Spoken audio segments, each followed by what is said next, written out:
چونکہ تقویٰ کا مضمون آ ہی گیا ہے تو میں آپ کو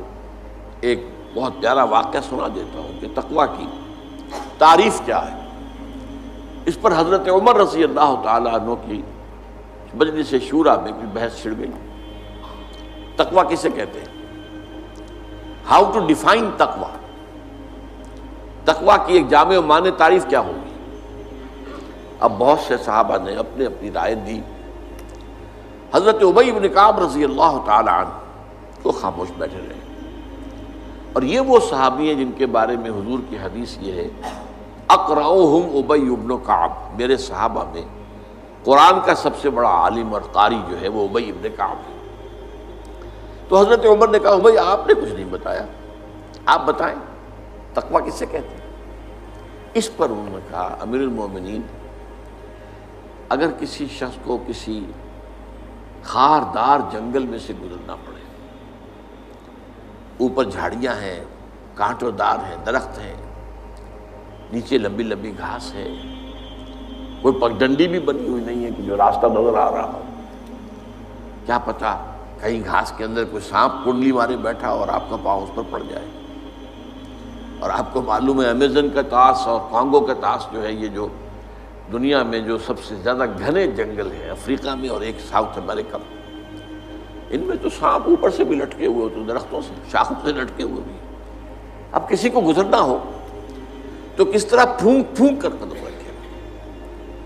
دیکھ دیکھ کر، چوکن نہ ہو کر، اچھی طرح احتیاط سے۔ یہ در حقیقت تقویٰ ہے، بچنا، کہیں میرے کپڑے کسی کانٹوں میں الجھ نہ جائیں، کہیں میرا پاؤں کسی موذی جانور کے اوپر نہ آ جائے، کہیں میرا پاؤں کسی موذی جانور کے بل یا بھٹ میں نہ پڑ جائے۔ اب اس طریقے سے پھونک پھونک کر، جس کو ہم کہتے ہیں محاورے میں پھونک پھونک کر قدم رکھنا اور پوری طرح چوکس اور چوکنے ہو کر راستہ طے کرنا، یہ تقویٰ ہے۔ اس پہلو سے در حقیقت یہ زندگی جو ہے یہ بھی ایک سفر ہے،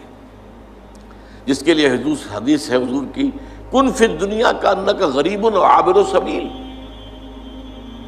دنیا میں ایسے رہو جیسے کہ تم اجنبی ہو۔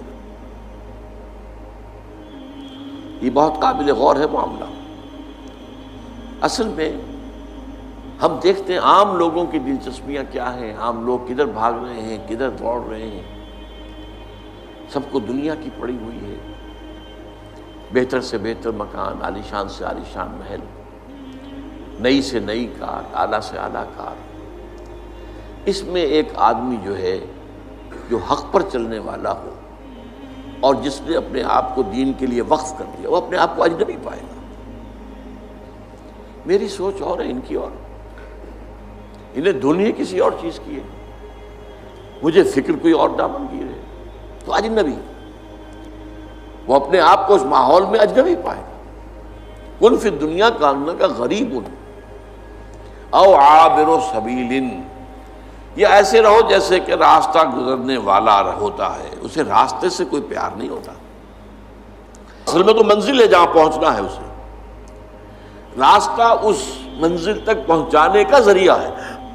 یہی وجہ ہے کہ حضور نے فرمایا صلی اللہ علیہ وسلم، مالی ولی دنیا، مجھے تمہاری دنیا سے کیا سروکار، انما مثلی کا راکب استظل تحت شجرۃ ثم رعی فترکھا، میری مثال تو اس مسافر کی سی ہے، سوار جو تھوڑی دیر کے لیے رکتا ہے کسی درخت کے سائے میں سستانے کے لیے، تھوڑا سا آرام کرنے کے لیے، پھر وہ چھوڑتا ہے، اس کو اپنا راستہ لیتا ہے۔ یہ اس کا ٹھکانہ تو نہیں ہے، یہ اس کی منزل تو نہیں ہے، یہ اس کا گھر تو نہیں ہے،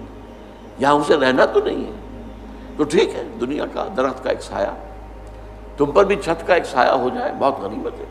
غنیمت سمجھو کہ سایہ ہے۔ لیکن یہ ہے کہ عالیشان محلوں کی آرزویں دماغ سے نکال دو، دنیا کی چیزوں کی طلب جو ہے وہ دل سے نکال دو، باہر کر دو، جس کو کہتے ہیں کہ یہ جیسے ہے جیسے کہ سمندر میں کشتی جا رہی ہے، سمندر کشتی چل رہی ہے پانی پر، لیکن اگر یہ پانی آ گیا کشتی میں تو ڈوب جائے گی۔ لہذا دنیا میں رہو، یہ سمندر ہے جس میں تمہاری کشتی چلنی ہے،